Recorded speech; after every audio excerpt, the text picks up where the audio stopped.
Hello everyone, have a wonderful day. Hindi po to sponsor ha, binili talaga namin ito.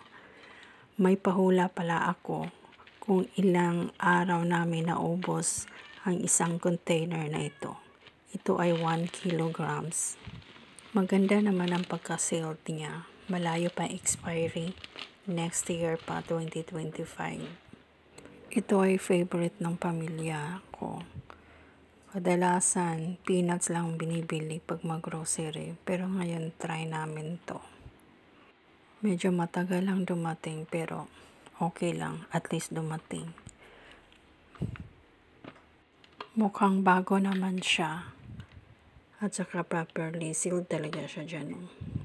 Maganda siya kasi buo-buo talaga. Ito ang favorite ng anak ko. Yung unang kinuha ko, yan ang favorite niya. Yan ang pinipili niya pag kumain siya.